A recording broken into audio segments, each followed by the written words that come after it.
हर कोई ये समझता है कि मैं आज डॉलर खरीदूंगा तो मैं 1 रुपया कमा लूंगा, हफ्ते में 7-8 रुपए कमाए जा रहे हैं, तो फर्क बहुत बड़ा आ रहा है। हमने आईएमएफ से एक बेंचमार्क तय कर दिया है कि हम इंटरबैंक को चेस कराएंगे ओपन मार्केट को। मेरा ख्याल है कि इस पे आईएमएफ से रीनिगोशिएट करने की जरूरत है। 1.25% का गैप हमने तय कर दिया है as a continuous structural benchmark. अब आप मुझे खुद बताइए, आप भी समझते होंगे इंटरबैंक मार्केट है जो कि एक डायनामिक्स उसकी फर्क है, उसकी डेप्थ फर्क है, उसकी टोटल वैल्यू फर्क है, उसको आप एक छोटी सी मार्केट को कैसे चेस करा सकते हैं?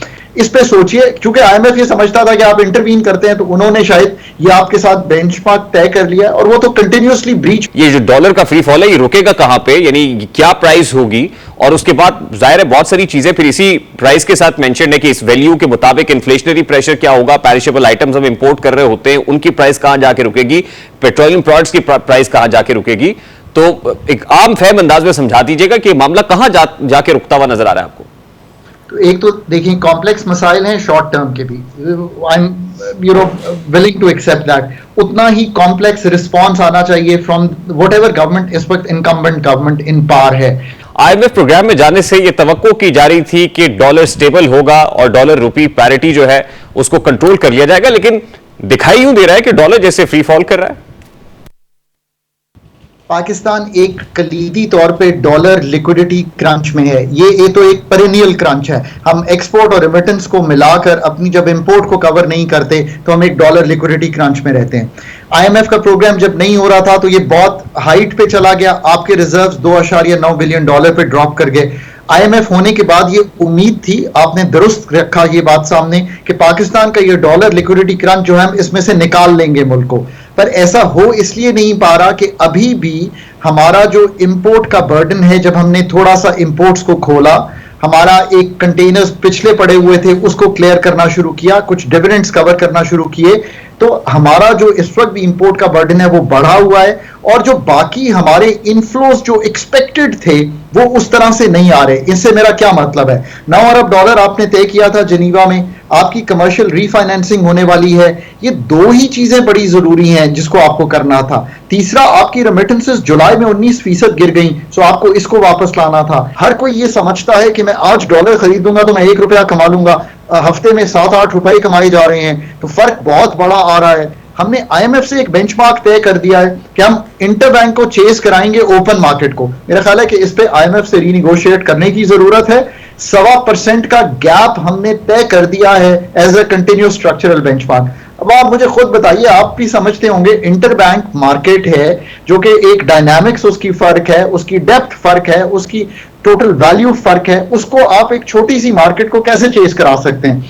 इस पे सोचिए। क्योंकि आईएमएफ ये समझता था कि आप इंटरवीन करते हैं, तो उन्होंने शायद ये आपके साथ बेंचमार्क तय कर लिया और वो तो कंटिन्यूअसली ब्रीच भी हो रहा है। डॉक्टर साहब, आज से 2 रोज पहले फाइनेंस मिनिस्टर ने कहा कि सारे मामले को मार्केट फोर्सेस पे छोड़ना चाहिए। अब मार्केट फोर्सेस की जहां तक बात है, गुज़श्ता रोज ही पाकिस्तान बिजनेस काउंसिल की तरफ से जो स्टेटमेंट सामने आया, उनका कहना था कि ये जो डॉलर स्मगल हो रहा है और फिर खासतौर पर ये जो इंपोर्ट्स के ऊपर से बैन बहुत जल्दी लिफ्ट कर लिया गया, तो कुछ चीजें बड़ी क्विकली हुई हैं जिसने बहुत फैक्टर इन किया है और बड़ी इंपैक्टफुल रही हैं। I think they are right in a sense कि जो पाकिस्तान की जो इंपोर्ट्स हैं 15% नॉन एसेंशियल जो है, वो अभी भी आईएमएफ से बात करके उन पे थोड़ा सा आप उनको स्टैगर करके खोलें, थोड़ा सा जो नया इक्विलिब्रियम बनना है उसको बनने दीजिए। और जब तक आपके बाकी डॉलर इनफ्लोज भी तो है ना जी, अगर हम ये कहते हैं कि मार्केट फोर्सेस पे छोड़ना चाहते हैं, बिल्कुल दुरुस्त बात है। जब एक्सचेंज रेट को हमने मार्केट बेस्ड किया था तो मैं टेबल पे मौजूद था और प्रोपोनेंट था उन 2019 मई या जून में हमने ये कदम उठाया था आईएमएफ के साथ, और मैं कहता था कि ये काम करना चाहिए। पर एक नॉन फंक्शनल मार्केट में जिसमें मेरी डॉलर लिक्विडिटी नहीं आ रही है, आप जाके 9 अरब डॉलर में से पैसे लाइए प्रोजेक्ट के, आप प्रोग्राम फाइनेंसिंग जो वर्ल्ड बैंक से तय है वो लाइए, आप कमर्शियल फाइनेंसिंग लाइए, आप ये फ्लोज बिल्ड कीजिए, उसके बाद हम market financing market based exchange rate पे कंप्लीटली आज भी रखना चाहिए हमें डॉलर को, और कल भी रखना चाहिए, और रखे हुए हैं। लेकिन डॉक्टर साहब समझ नहीं आती कि ये करेगा कौन, क्योंकि ये वो मसाइल है जो बड़ी देर से हल तलब हैं। इसका सोल्यूशन भी आप जैसे इकोनॉमिक एक्सपर्ट बड़े अरसे से प्रपोज कर रहा है, फिर ये कहा गया कि IMF आएगा तो हमारी इकोनॉमी फिस्कल डिसिप्लिन भी आ जाएगा। लेकिन मेरा बड़ा सादा सा सवाल है और आम फहम अंदाज में ये बता दीजिएगा, एक कॉमनर जानना चाहता है कि ये जो डॉलर का फ्री फॉल है ये रुकेगा कहां पे, यानी क्या प्राइस होगी, और उसके बाद जाहिर है बहुत सारी चीजें फिर इसी प्राइस के साथ मेंशन है कि इस वैल्यू के मुताबिक इन्फ्लेशनरी प्रेशर क्या होगा, पेरिशेबल आइटम्स हम इंपोर्ट कर रहे होते हैं उनकी प्राइस कहां जाके रुकेगी, पेट्रोलियम प्रोडक्ट्स की प्राइस कहां जाके रुकेगी। तो एक आम फहम अंदाज में समझा दीजिएगा कि मामला कहां जाके रुकता हुआ नजर आ रहा है आपको। तो एक तो देखिए कॉम्प्लेक्स मसाइल हैं शॉर्ट टर्म के भी, I am willing to accept that, उतना ही कॉम्प्लेक्स रिस्पॉन्स आना चाहिए फ्रॉम वट एवर गवर्नमेंट इस वक्त इनकम्बेंट गवर्नमेंट इन पावर है। ये केयर टेकर्स जो हैं एम्पावर्ड भी हैं, और हम समझते हैं कि कई दिहाइयों से जो इस वक्त मेजर केयर टेकर्स हैं वो पार्ट रहे हैं गवर्नमेंट का, वो पार्ट एंड पार्सल हैं गवर्नमेंट की मशीनरी का, वो देखते रहे हैं वन वे और दी अदर। तो उनको बहुत क्विक समझ होनी चाहिए कि ये जो रिस्पॉन्सेज जिनकी मैं गुफ्तगू कर रहा हूं वो बहुत जरूरी हैं देने।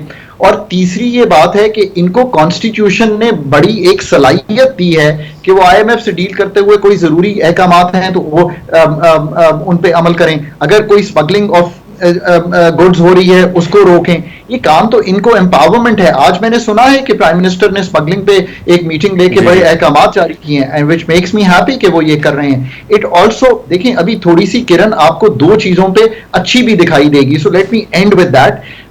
अगर आपकी कॉटन की क्रॉप 12 मिलियन बेल्स इंशाल्लाह इस साल आ जाती है तो आपकी एक्सपोर्ट जो टेक्सटाइल की है वो 22-23 अरब डॉलर पे पिकअप कर जाएगी फ्रॉम द लास्ट ईयर्स 18-19।